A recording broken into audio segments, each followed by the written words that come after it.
Здравствуйте, с вами журналист Олег Желнин и телепрограмма «Точка взаимодействия». Сегодня мы поговорим о волонтерах Русского географического общества в Якутии. Поскольку членами общества являются те люди, которые, можно сказать, служат идее членства в нашем обществе, разделяют идеалы этого общества. Только мы по духу все, наверное, общественники, волонтеры уже по духу, да? Возникают и такие проекты интересные. В частности, такой проект замечательный был предложен нашим другом, нашим членом активным отделения, это Эргун Геннадьевич Павлов.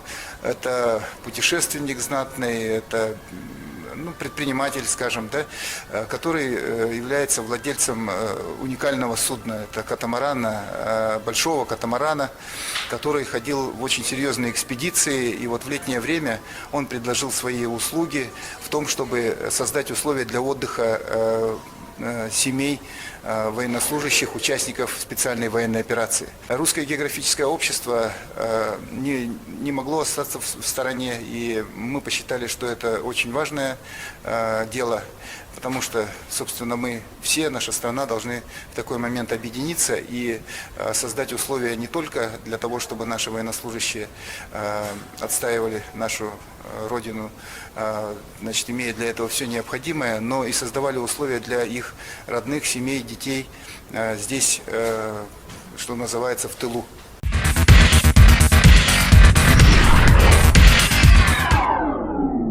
Я капитан катамарана, кочевники. На моем катамаране мы съездили экспедицию Русского географического общества на остров Бинетта. Катамараном я занимаюсь очень давно, порядка уже 8 лет я занимаюсь катамаранами и вожу туристов на отдых на реке Лена, на острова, на Ленские столбы, на рыбалку, на охоту, на сбор дикого лука.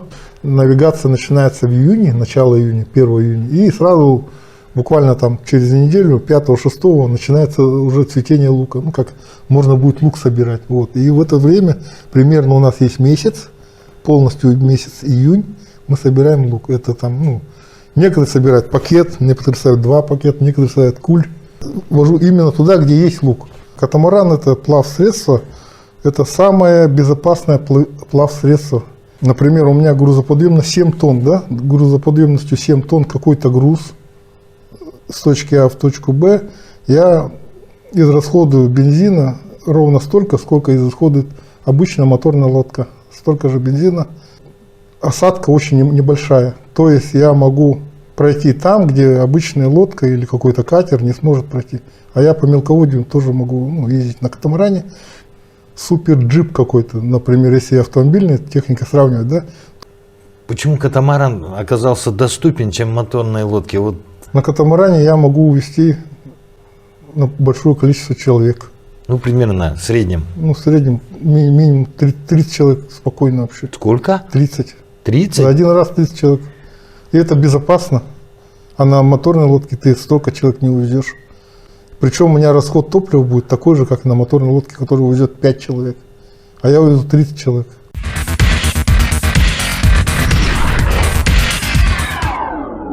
Эргун безвозмездно сделал переход, ушел с Якутска на Ленские столбы и там перевозил, туристов, получается? Да, получается, после того, как у нас закончился сбор лука, я сразу перебрался в поселок Титары.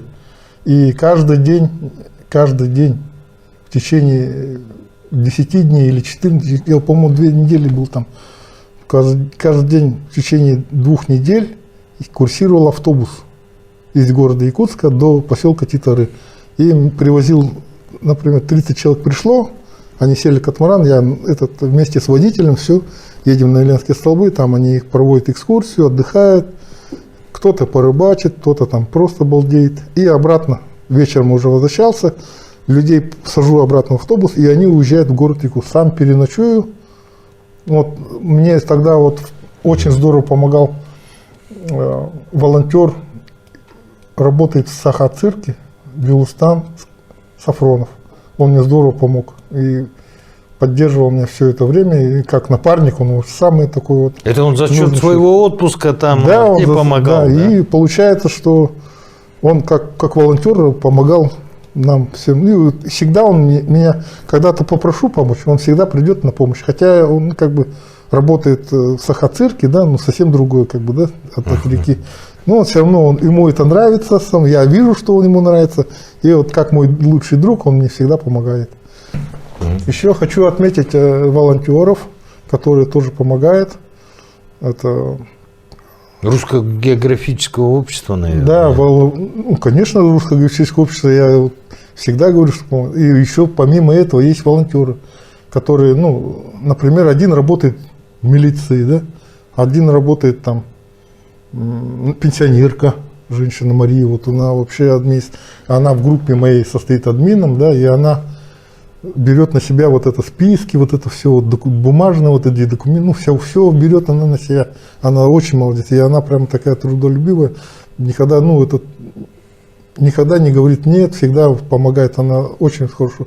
Плюс у нас есть еще вот, волонтеров, например, они занимаются торговлей, просто так помогают, на безвозмездной основе. Я вот хотел отметить, и спасибо большое всем волонтерам, которые помогают безвозмездно нашему движению. Ну, вот они как мои друзья, и это наши общие друзья, друзья Русского географического общества. Ну вот еще я хочу добавить, да, то, что вот ни одна туристическая фирма или какое-то предприятие, учреждение для, значит, семей СВО или даже для простых жителей, малоимущих, никогда вот такие проекты они в жизнь не претворяют и бесплатно не предлагают вот эти вот поездки, какие-то развлекательные. Вот только социальная столовая. Она нам помогает тоже для малоимущих, многодетных. А вот действительно на природу выезд или вот расслабление какое-то психологическое, разгрузка. Это вот только Павлов Нижгун такое вот уже претворил в жизнь. После начала СВО, да, многие начали уходить на СВО, ребята, вот, а семьи оставляют, ну, дома оставляют семью, детей, уезжают. Я вот убежден, да, что больше всего страдают дети. Это семьи, ну как им помочь? У меня есть возможность, у меня есть катамаран, выходной день или какой-то будний, просто съездить на острова, отлучиться, встретиться с природой. Меня в этом деле поддержало Русское географическое общество. Вот им большое спасибо, низкий поклон. Прямо вот Русское географическое общество, вы супер. Я вот открыто всем говорю, что Русское географическое общество самое хорошее общество, которое вот возможно. Семьи участников Да. СВО, и насколько для них это, что вы увидели, насколько им это было важно? Когда приходит боец со своим сыном, это вообще, ему так хочется, ну, начать нормально общаться и так далее, ну, нормально с детьми куда-то сходить, чтобы ребенок запомнил это на всю жизнь. Приходили мама, папа, ребенок, например, или там мама, папа и несколько детей. Они были счастливы, просто проводили время с удовольствием, прямо на ленских столбах, лук собирали, на купалку ездили. Все лето, я каждый день работал, все лето, без выходных, каждый день. Это с Донбасса люди приходили, я их очень хорошо встретил. Мы приехали, шашлыки, пожарили шашлыки, потом такой стол хороший организовали, накормили, угостили.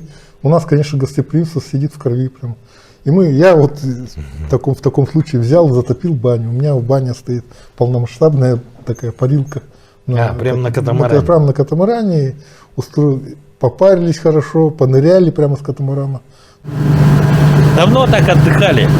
Да, целую вечность не отдыхал, как-то вот, наверное, не отдыхал так с 14 года, даже, наверное, с 13-го.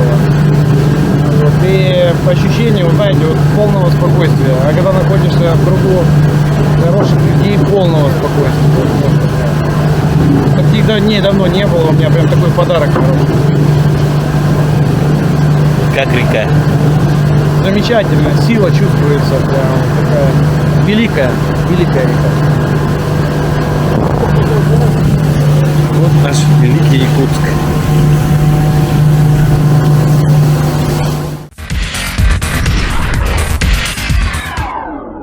Возить людей и так далее будете продолжать? Да, конечно, это мое хобби, это мое самое любимое дело. Я буду поддерживать, всегда буду поддерживать семьи СВО. Это для меня первоочередное. Потом детей инвалидов с одним сопровождающим бесплатно тоже буду возить всегда. Я буду возить волонтеров СВО.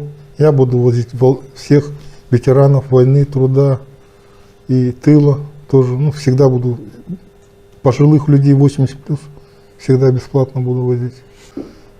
Не в деньгах, как бы, это счастье. Для катамарана-то особо затрат немного, и тем более это мой катамаран, я за него кредит уже полностью погасил. Как бы он у меня есть, и он приносит мне огромную радость, сам по себе. И вот это само нахождение на реке и работа на реке, это для меня просто это как заряд энергии каждый раз. Каждый человек приходит довольный и приносит какую-то частичку себя. Соответственно, у меня, конечно, там возникают проблемы финансовые, да. Например, в прошлом году меня здорово поддержало Русское географическое общество. За это благодарность большая. И я не ушел в большой минус. В минус я ушел, конечно, небольшой, но это не важно, по идее. У нас есть такая замечательная речка Лена. Отдыхайте всем семьями, побольше времени уделяйте детям.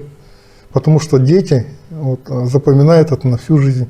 Я помню, как у меня отец возился в советское время, еще это был, на охоту, на рыбалку. Я эти только детские воспоминания, только у меня вспоминаю только это. А остальное какое-то там в городе Бутух я вообще не помню, что там. А то, что мы ездили с отцом на охоту, на рыбалку, отдыхать, я это все помню. Прямо можно сказать, каждую секунду помню этого времени. Это очень дорогие воспоминания для меня. И я хочу, чтобы у современных детей тоже такие воспоминания были. У меня еще традиция возникла. Каждый человек, который получил услуги наши, бесплатно, он привязывал к моим бортам леерным, ленточку, типа наподобие соломы. И у меня, получается, я насчитал более 1000 этих ленточек. Получается, что нашими услугами воспользовались более 1000 человек. Главное отдыхать на реке, особенно брать с собой детей. С вами был Олег Желнин. До скорой встречи.